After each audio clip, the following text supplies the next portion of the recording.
আতঙ্ক ছড়ানোয় বিভিন্ন স্থানে বেড়েছে সাপ মারার প্রবণতা। রাসেলস ভাইপার নিয়ে এখন সবখানে সচেতনতার চেয়ে আতঙ্কই বেশি।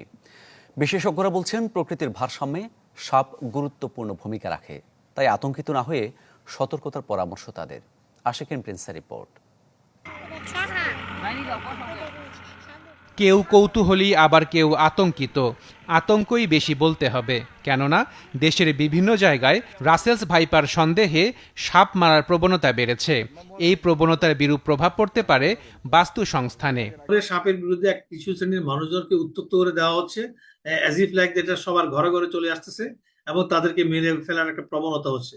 এগ্রি যে ফসলগুলো হবে সেখানে যে আপনার ব্যাঙগুলা থাকে, ছোট ছোট আপনার ইঁদুরগুলা ফসলগুলোকে নষ্ট করে ফেলবে, এগুলোকে তো এই রাসেলস ব্যাপারগুলোই তো খেয়ে ফেলে বলেই তো আমরা এতগুলো ফসল পাচ্ছি।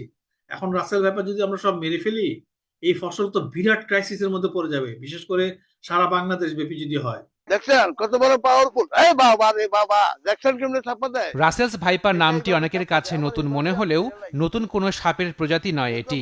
বরেন্দ্র অঞ্চলে চন্দ্রবোরা নামে রাসেলস ভাইপারের বিচরণ ছিল আগ থেকেই। সম্প্রতি চন্দ্রবোরা বিচরণ ক্ষেত্র বিস্তৃত হয়ে নতুন ২৭টি জেলায় দেখা মিলেছে। একমাত্র ওয়ালটন এসি দিচ্ছে 1 বছরের রিপ্লেসমেন্ট গ্যারান্টি এবং কম্প্রেসারের 10 বছরের গ্যারান্টি।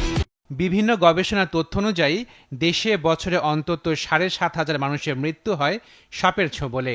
এসব মৃত্যুতে রাসেলস ভাইপারের ভূমিকা কতটুকু রয়েছে তার সুনির্দিষ্ট কোনো তথ্য নেই। তবে গেল ১১ বছরে রাসেলস ভাইপারের দংশনে রাজশাহী মেডিকেল কলেজ হাসপাতালে ৬৯ জনের মৃত্যুর তথ্য আছে স্বাস্থ্য অধিদপ্তরের কাছে।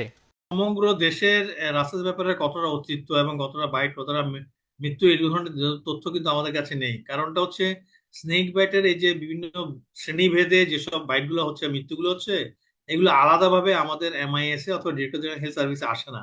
রিপোর্টিং সিস্টেমের ব্যাপারে দুর্বলতা আছে, এটাকে আমরা চিন্তা করছি কিভাবে ইমপ্রুভমেন্ট করা যায়। কিন্তু যে বেশিরভাগ তথ্যগুলো আসছে আপনার রাজশাহী থেকে।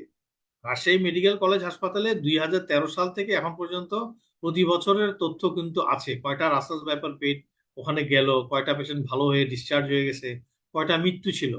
তো সর্বমোট এই সময়ের মধ্যে কিন্তু সর্বমোট ওরা 235টা কেসের মতো ওরা রিপোর্ট করেছে, যার মধ্যে 166টা মানুষ সম্পূর্ণ ভালো হয়ে ফেরত চলে গেছে। 6 থেকে 8 ঘন্টার মধ্যে যারা আসছে তাদের প্রায় 70% মতো আমরা মৃত্যু দেখলাম।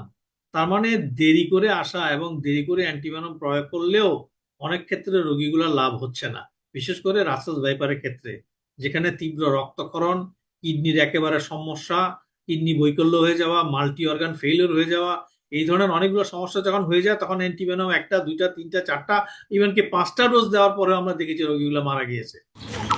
সাপে কাটা বিষয়ে গবেষণার তথ্য, বাংলাদেশে ৬১% মানুষ সাপে কাটার পর প্রথমে যায় ওঝার কাছে, এতে বাড়ে মৃত্যু ঝুঁকি। মূল্যবান সময় কিন্তু এই ৬১% লোক ওঝাদের কাছে গিয়ে নষ্ট করে ফেলে। এখন এখানে মুশকিল হলো যে আমাদের দেশে প্রায় ১০০-র উপরে প্রজাতির সাপ রয়েছে এবং ৩০ থেকে ৩২ প্রজাতির সাপ হলো বিষধর। তাদের ভেতরে ১৫-১৬ প্রজাতির সাপ হলো সামুদ্রিক সাপ, যারা সমুদ্রের নিচে থাকে, সো তাদের সাথে আমাদের দেখাই হয় না। তো বাকি ১২ থেকে ১৫ প্রজাতির সাপ রয়েছে বিষাক্ত, তাদের সাথেই মানুষের ইন্টারাকশন হয় এবং বাইট হয়। তাহলে বোঝাই যাচ্ছে যে ১০০টা বাইট হলে আপনার ১২ থেকে ১৫টা বাইট হবে বিষধর, বাকি ৮৫টা বাইটই কিন্তু বিষহীন। তাহলে ওঝার কাছে ১০০ জনের ৮৫ জনই কিন্তু ওঝা ভালো করে ফেলছে। এর জন্যই তার কিন্তু এত মনে হচ্ছে যে তার সাকসেস এত ভালো। বাকি যে ১০-১২টা সে ভালো করতে পারছে না, যেটা রিয়েলি ভেনোমাস বাইট, সেটা সে বলছে বিভিন্ন কারণ দেখাচ্ছে, দেরিতে আসছেন, এই হয়েছে সেই হয়েছে। এই প্রজাতির সাপের বিচরণ ক্ষেত্র বিস্তৃত হবার ইঙ্গিত দিচ্ছেন বিশেষজ্ঞরা। প্রতি বছরে ১০০ কিলোমিটার ভ্রমণ করতে পারে। কাজেই আমাদের বাংলাদেশ তো ছোট দেশ, কাজে ২০১৩ সাল থেকে এটা স্বাভাবিক প্রক্রিয়ায় এবং স্বাভাবিক প্রজনন ক্ষমতা যেরকম, তাতে করে এটার সংখ্যা বাড়াটাই স্বাভাবিক।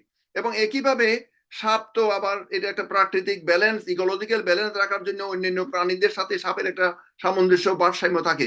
এখানে হয়তোবা যে এরকম ভারসাম্যটা হয়তো কোনো কারণে নষ্ট হয়ে গেছে। আমি আশ্চর্য হব না যদি আগামী কয়েক বছরের মধ্যে এই পার্বত্য চট্টগ্রাম ৩টা জেলা, চট্টগ্রাম কক্সবাজার বাদ দিয়ে অন্য সব জেলায় যে যাবে না, এটা বলা খুবই এটা অস্বাভাবিক হবে না যদি আমরা দেখি যে ক্রমে ক্রমে আরো অন্য জিওগ্রাফিক্যাল রেঞ্জ বাড়ে। Ashikin Prince, channel 24, Dhaka. সুবিধা নেই।